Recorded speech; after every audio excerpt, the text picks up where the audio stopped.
Hey kawan-kawan, hari ini Benz akan bawa tengok satu rumah yang saiz 2075 ataupun 2080. Okey, so untuk ni dia dua tingkat terrace. Yang ni habis dia lah. So boleh muat dua. Kalau katakan you ada 4 kereta, you boleh lah buat lagi dua dekat luar sini.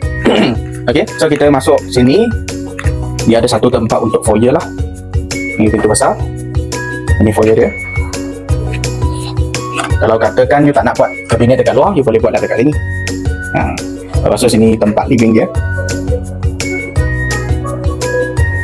Okay, masuk sini dining lah. You boleh buat lah yang macam ni. Dia terus tabletop, dia connect dengan you punya dining. So jadi dia punya dining dia boleh letak seater banyak lagi. Okay, so kita tengok kitchen dulu. Kitchen you boleh buat lah macam ni. Dua side you boleh buatkan cabinet. Ataupun satu side you buat macam ni. Dia cabinet dekat atas. Bawah ni letakkan fridge ke, oven ke, microwave ke. Dan belakang sini, you boleh buat lagi lah. Macam ni. Dia macam laundry area. Tapi kalau katakan you nak buatkan untuk macam open konsep punya white kitchen, boleh lah. Kalau 80 dia belakang dia panjang sikit lah. Ini yang 75 punya lah. Okay, so ni pintu kita akses belakang. Okay, so bawah sini dia ada satu bilik.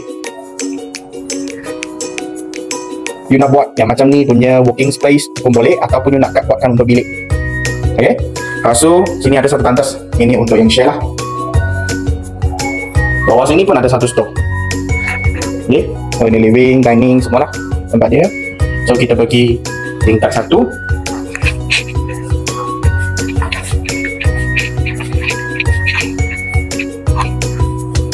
Okay, dia ada satu tempat dia boleh buat lah macam sini. Macam duduk dekat kafe, dia boleh buat lampu semua macam ni. Okay, lepas tu sini bilik ketiga. Yang standard memang queen size, meja dengan wardrobe. Memang boleh muat untuk bilik dia. Sebab saiz dia 1826 square feet. So memang luas lah dia punya keluasan. Ini bilik kedua. Dan dia boleh buat lah satu kabinet. Nah, untuk dua-dua dia punya tandas dekat sini. Kalau dia dekat luar. So yang biasa punya fitting memang ada lah. Cuma dia tak ada lah macam kabinet bawah ke, cermin ke.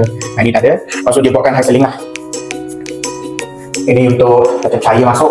Tak gelap sangat kalau masa malam ke, tengah hari ke. Okay, ini bilik master. So bilik master dia cukup besar. You boleh buatkan satu walk-in wardrobe. You boleh buatlah satu macam cabinet punya wall. Ini untuk TV lah. Tapi another side you boleh buatkan untuk wardrobe. Letak baju semua. Sini pun wardrobe juga. Ini boleh buat cantik-cantik lah dekat situ. Buat makeup. Okay, lepas tu ni letaklah you punya bag-bag. Lepas tu sini dia punya tandas lah. Kalau you nak macam dia invisible, you boleh buatlah satu pintu dekat sini. Dia tutup. So orang masuk dia takkan nampak you punya wardrobe, dia cuma nampak you punya bed. So kalau ada minat nak cari rumah yang besar macam ni, 4 bilik 3 tandas 2075 ataupun 2080, you boleh PM. Yang ini projek di FAO juga. Dan kalau anda ada minat, kita jumpa dekat Suscary ataupun kita terus jumpa dekat show house ini lah.